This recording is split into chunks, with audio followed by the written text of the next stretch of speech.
Vous prévoyez de visiter Gênes en Italie, mais vous ne savez pas où aller et vous ne savez pas quoi faire, alors cette vidéo est pour vous.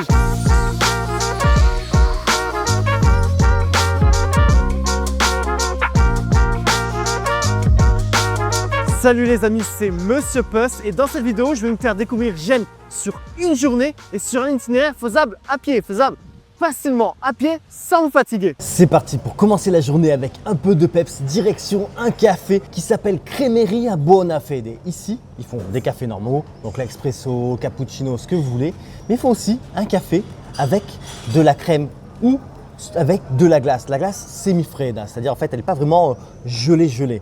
Moi j'ai pris donc l'expresso avec la glace semi-fredda et la glace qui est au café, goût café. Ça coûte 3 €.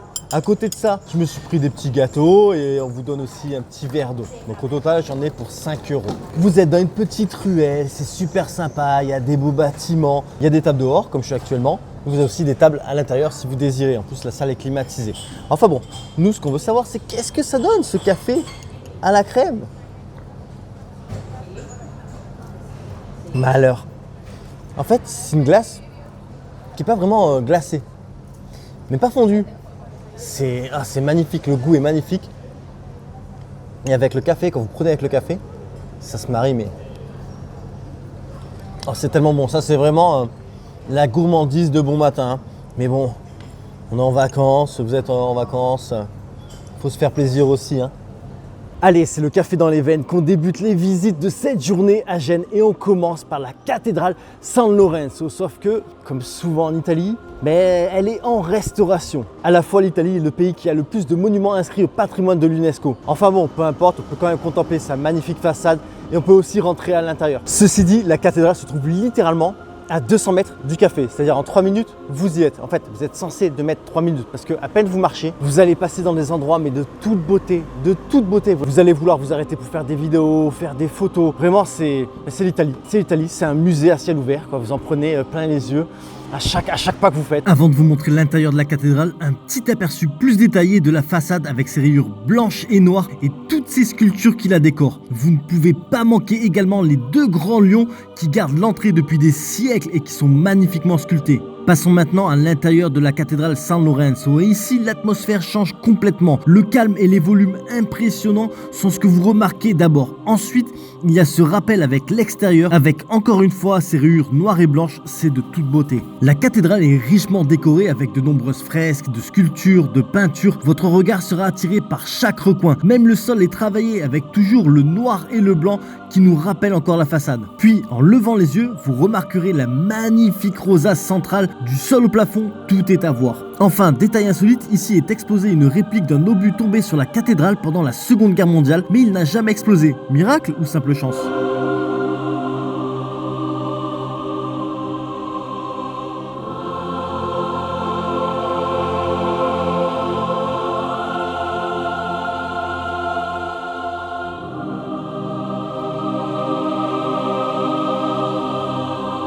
Deuxième visite de la journée et depuis la cathédrale, on fait encore un saut de puce pour arriver à la Piazza Raffaele de Ferrari. Alors quand je vous dis un saut de puce, c'est littéralement on fait 300 mètres. Donc en moins de 5 minutes, normalement en moins de 5 minutes, vous arrivez sur cette place. Sauf que bien évidemment, en chemin, vous allez peut-être vous arrêter à des endroits magnifiques comme cette église qui encore une fois, je me suis entré au hasard. Je ne savais pas, je l'ai vu. Je me dis tiens, je ne peux pas passer à côté sans jeter un coup d'œil. Je rentre et c'est de toute beauté. Je suis ébloui par la beauté des lieux, tous ces détails, toutes ces dorures, toutes ces sculptures, toutes ces peintures. Et franchement, on en prend plein les yeux, plein les yeux. Je me dis, mais à cette époque, c'était vraiment... C'est pas comme maintenant où on fait des choses toutes sobres et tout ça. Ça veut plus rien dire. Franchement, avant, on faisait des choses... cette église, là, je m'arrête au hasard et ben voilà, je suis pas déçu. Je suis pas déçu. Franchement, n'hésitez pas à faire des petits arrêts comme ça, imprévus, des petits imprévus. Et je vous garantis que, en fait, l'Italie, comme je vous le disais, c'est un musée à ciel ouvert. Où vous allez, vous ne pouvez pas être déçu. Vous ne pouvez pas être déçu. Ceci dit, qu'en est-il de notre Piazza de Ferrari? Franchement, c'est un arrêt à faire. C'est pour moi la plus belle place de Gênes, avec cette fontaine au milieu, tous ces magnifiques bâtiments qui sont tous plus beaux les uns que les autres. Vous pouvez tout simplement vous poser dans un des cafés aux alentours, juste vous promener autour de la fontaine et sentir les petits postillons de fontaine atterrir sur vous, ça vous rafraîchit parce qu'il y a un peu de vent. Et donc vous sentez des mini gouttelettes d'eau qui viennent sur votre visage. Et en mi-juillet, c'est assez agréable, ça fait un peu rafraîchissant. Ici, vous pouvez passer 5 minutes, genre faire 2 photos et partir. Comme vous pouvez passer 1 heure et flâner aux alentours, que vous allez prendre un café, faire des photos, vous trempez les pieds dans la fontaine, enlever les claquettes et tremper les pieds dans la fontaine. Il faut le voir parce que pour moi, c'est la place la plus belle de Gênes. Magnifique. Magnifique. Troisième visite de cette journée, enfin visite peut-être juste un passage ou un arrêt pour prendre un café ou un cocktail comme moi, c'est la Galleria Giuseppe Mazzini. En fait, c'est une galerie couverte par une verrière qui est soutenue sur une charpente métallique. C'est très joli, alors je ne vais pas vous mentir, il y a aussi la Galleria Vittorio Emanuele II à Milan ou la Galleria Umberto I à Naples qui sont beaucoup plus belles. Mais là, on n'est pas à Milan ou on n'est pas à Naples, donc c'est quand même super sympa de s'y promener, contempler un peu les bâtiments, la verrière et potentiellement faire comme moi une petite pause rafraîchissement avec un Aperol Spritz. Alors je ne sais pas encore combien il coûte parce que je n'ai pas encore payé, donc je marque le prix dessous parce que d'ici là, j'aurais bien évidemment payé. Oh, il est chargé, il est chargé. Après les Aperol Spritz, c'est pas un cocktail compliqué, hein. C'est une valeur sûre. Voilà, pour rater un Aperol Spritz, je ne sais pas comment il faut faire. Enfin bon, donc c'est agréable de se poser, se promener dans cette galerie et après on va aller manger. Maintenant, pour rappel, c'est un itinéraire qu'on peut faire vraiment à pied. Là, c'est encore une fois vraiment un saut de puce à moins de 300 mètres de la Piazza dei Ferrari. Du coup, comme vous voyez, on peut tout faire facilement à pied. Après, si des fois vous voulez prendre le bus ou le taxi ou le tapis volant, c'est comme vous voulez. Mais vraiment, l'itinéraire est fait pour que ce soit facilement faisable à pied. Je sais, je me répète, mais c'est parce qu'en fait, je veux inciter sur le fait que ce n'est pas fatigant. Vous pouvez vraiment tout voir à pied et ça, c'est génial parce qu'on découvre plus de choses à pied. On peut s'arrêter n'importe où, prendre son temps, faire les photos qu'on veut. En bus, en taxi, c'est pas comme ça. Donc ce qui est bien, c'est là, c'est une petite boucle, facile à faire. Il est désormais l'heure de déjeuner, il est même 1 heure passée. J'ai vachement entraîné, franchement, c'est tellement beau. Marcher dans ces ruelles, ces rues, ces artères. Vous êtes ébloui à chaque moment. Là, pour venir au resto, il y a 850 mètres. 850 mètres où j'en ai encore pris plein les yeux. Comment je peux faire 850 mètres en 10 minutes? C'est pas possible. Je suis ébloui tout le temps. Ébloui tout le temps. Enfin bon, ceci dit, je suis maintenant à Il Genovese. C'est un petit restaurant qui ne paye pas vraiment de mine, mais où on mange super bien. Ici, les spécialités, c'est les spécialités au pesto. Il faut savoir que le pesto, c'est génois. Donc, vous êtes à Gênes, il faut que vous mangez un plat avec du pesto. C'est pas possible. Et ici, vous avez les pâtes fait maison, le pesto fait maison. D'ailleurs, on vous sert du pain et un petit truc de pesto à votre arrivée. On va goûter d'ailleurs ce pesto maison.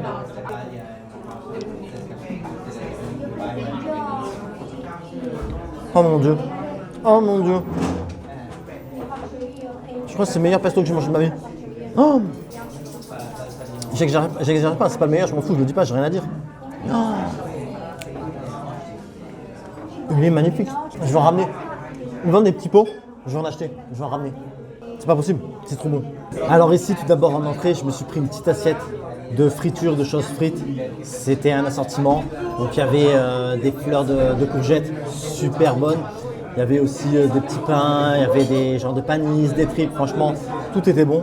En plat principal maintenant, je me suis pris des trofie al pesto. Les trofies, c'est ces petites pâtes-là qui sont typiques de la Ligurie. Donc Gênes, c'est en Ligurie, hein, vous avez deviné. Et qui, en fait, leur particularité, c'est qu'elles tiennent bien la sauce. On va voir ce que ça donne déjà sans rajouter du fromage. Oh là là. Non mais ce pesto est incroyable. Ce pesto est incroyable. La cuisson des pâtes, parfaite. Je vais ajouter un peu de fromage. Attention, qu'est-ce que ça donne avec un peu de fromage en plus? Magnifique, franchement, je vous jure, je vous mets tous les prix. Je vous mets tous les prix à côté des plats. J'ai aussi pris un petit verre de blanc, j'ai pris 20 du jour, 6 € le verre. Mélange un peu, qu'est-ce que ça donne avec le fromage?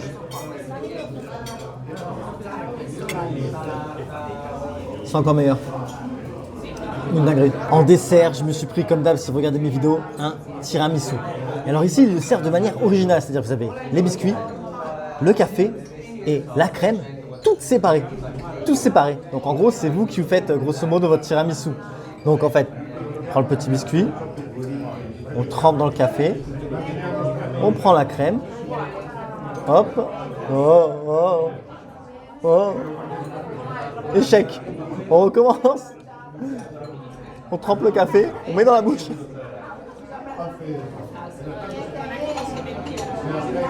C'est bon. C'est plus compliqué à manger.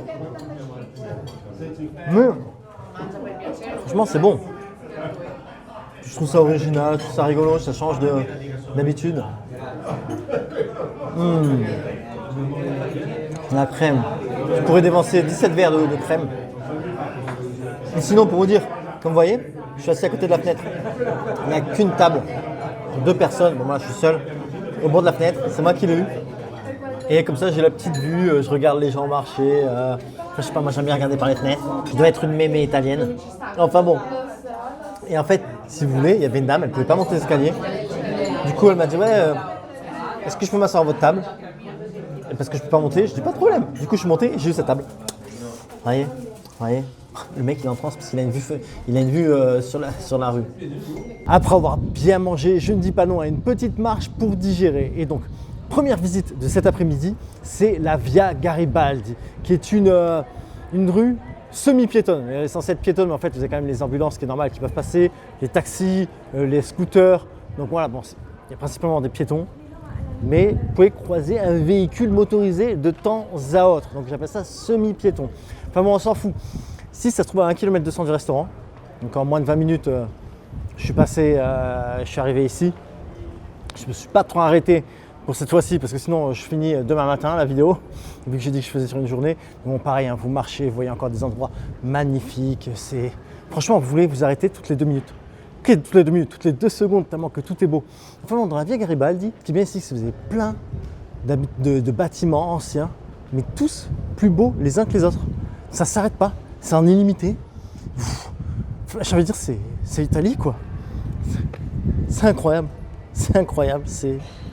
Partout où je regarde, je me prends j'ai la rétine qui saigne, les rétines qui saignent, parce que j'ai 2 yeux, bien évidemment. Regardez l'intérieur de ce bâtiment. Alors, n'hésitez pas à rentrer dans les bâtiments, hein. On va pas vous engueuler. La première fois, on va vous dire désolé, vous ne pouvez pas rentrer. Vous dites désolé et vous faites demi-tour. La deuxième fois, on va vous engueuler. Là, c'est normal. Mais regardez ce bâtiment. Quand vous rentrez comme ça, mais oh là là là là, c'est magnifique. Ce luminaire, on va aller voir au milieu. Oh, qu'est-ce que c'est beau. Qu'est-ce que c'est beau. Regardez-moi ça. Regardez-moi ça. Non mais non, c'est un spectacle. On va rentrer dans un autre palais. Regardez-moi la beauté de celui-ci. Donc on entre. Oh là là, oh là là. Non mais regardez-moi l'intérieur. C'est incroyable. Bon, par contre, on ne peut pas aller plus loin que ça. Donc là, vous avez compris que vous ne pouvez pas aller plus loin. On voit un très beau jardin au fond. Ici, c'est un truc qu'on peut visiter, hein. Donc si vous avez le temps, ou si vous le désirez, vous pouvez le visiter. Là, moi, c'est un exemple d'itinéraire que je vous donne. Vous en inspirez. Si vous voulez enlever des choses et en rajouter d'autres, vous pouvez le faire. Il n'y a pas de problème. Franchement, c'est comme vous le sentez. Là, voilà, le jardin a l'air magnifique. Pourquoi pas le visiter si vous avez le temps ou si vous en avez l'envie. J'entre maintenant dans le Palazzo Tursi. Et encore une fois, quelle beauté. On peut pas s'en lasser en fait. C'est pas possible. C'est pas possible. Regardez-moi ça. C'est comment ne pas tomber amoureux de l'Italie.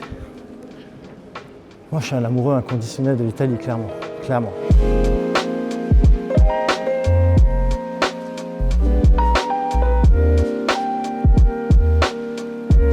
À Gênes, si vous deviez choisir un seul édifice religieux à visiter, c'est celui derrière moi, la basilique de la Santissima Annunziata. Alors, c'est vrai que la cathédrale de San Lorenzo que je vous ai montré ce matin est magnifique.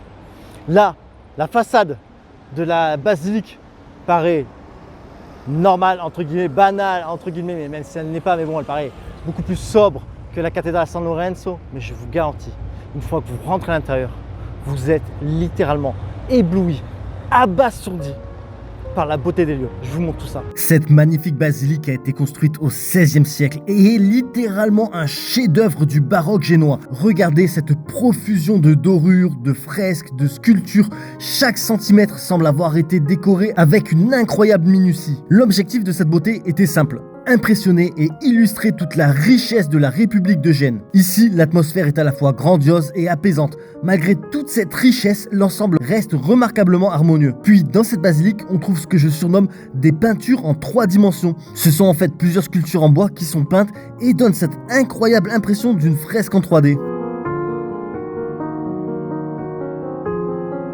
Gênes, c'est une ville côtière, donc vous ne pouvez pas venir ici et ne pas venir au moins une fois au bord de l'eau. Et donc pour cela, je vous propose de vous promener à Porto Antico, qui est le port de Gênes. Franchement, il y a le port avec la côté industrielle, il y a aussi les départs des gros ferries pour les croisières ou les traversées pour aller en Sardaigne ou même au Maroc, qui vont aussi en Sicile, en Espagne, donc ces gros navires-là. Puis c'est super agréable de se balader, il y a pas mal de choses à voir. On se rend compte aussi du relief de Gênes, qui a la mer et de suite les collines, les montagnes. Donc on voit que c'est une ville qui est construite vraiment sur flanc de collines, flanc de petites montagnes. C'est un endroit sympa pour se promener, une petite heure, il y a aussi plein de cafés. Si vous voulez boire un rafraîchissement, un café. Et encore, je vous dis balader 1 heure. Si vous voulez marcher une demi-heure, marchez une demi-heure. Si vous voulez marcher 2 heures, marchez 2 heures. Mais moi, j'aime bien marcher au bord de l'eau, je trouve ça relaxant, je trouve ça sympa, soit au bord d'un lac, d'une rivière, ou ici au bord de l'eau d'un port, quoi. Donc non, c'est pas mal. Pas mal. Puis, le long du port, vous avez également toute une lignée de très beaux bâtiments à contempler et à photographier, comme ici le Palazzo San Giorgio et sa façade peinte incroyablement belle.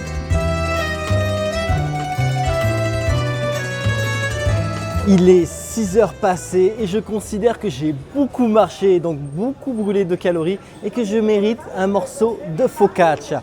Donc pour cela, je vais dans une toute petite ruelle où il y a ce petit magasin qui s'appelle Focaccia e Dintorni. Et là, vous avez donc de la focaccia, mais plein de spécialités de Gênes. Et j'ai choisi moi celle aux oignons. Donc c'est au poids, ça m'a coûté 2,20 € et elle est trop bonne.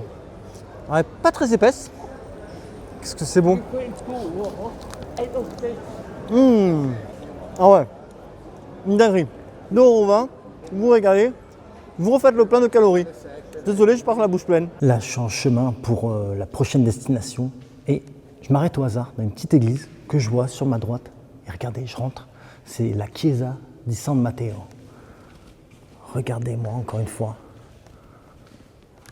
La beauté du lieu, la richesse des décorations. Donc vous avez tous les apôtres sur le côté, le buste des apôtres sur le côté. Oh là là, regardez-moi encore ce dôme. C'est incroyable.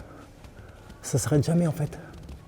Ça s'arrête jamais. Toujours en chemin pour la prochaine destination. Là, je vois cette basilique. Donc je viens de regarder sur Google Maps. Elle s'appelle Basilica di San Siro et elle est encore ouverte. Donc, on va aller voir l'intérieur. Alors n'hésitez pas vraiment quand vous voyez des choses ouvertes, entrez. Surtout quand vous êtes en Italie, vous êtes quasiment sûr d'avoir une belle surprise. Regardez-moi la beauté du lieu. C'est encore une super surprise. Les peintures de la nef sont incroyables. On va marcher jusqu'à l'hôtel. C'est d'une beauté. Regardez sur les côtés. Partout, c'est magnifique. Je parle pas trop parce qu'il y a des gens qui prient. Regardez-moi ça, regardez la coupole. Encore une fois, la beauté de la coupole. Ces peintures sont incroyables. Vous voyez la croix? Je sais pas si on arrive bien à voir. Il y a la croix, il y a quelqu'un qui porte une croix. Je sais pas si j'ai Jésus, j'arrive pas bien à voir. Et ils ont fait la croix en 3D. Enfin bon, regardez-moi ces peintures. On arrive à l'hôtel. C'est vraiment un lieu, encore une fois, d'une beauté incommensurable. Alors, le morceau de focaccia, clairement, vous n'allez pas le regretter parce que cet arrêt-là se trouve en hauteur. Alors, ça monte pas mal, mais ça va, c'est pas non plus dramatique. C'est pas très loin, c'est pas très long et vous n'allez pas vous retrouver sur les rotules. Alors là, on est au Belvedere Luigi Montaldo. De là, vous voyez une belle partie de Gênes. Donc vous surplombez Gênes, super génial. Donc vous avez cette grande plateforme qui vous donne accès à ce point de vue à 270 degrés, je dirais. C'est magnifique. On voit la Méditerranée, on voit la ville de Gênes et on arrive aussi à se rendre compte un peu du parcours qu'on a fait. Donc on distingue bien la cathédrale de San Lorenzo grâce à son échafaudage.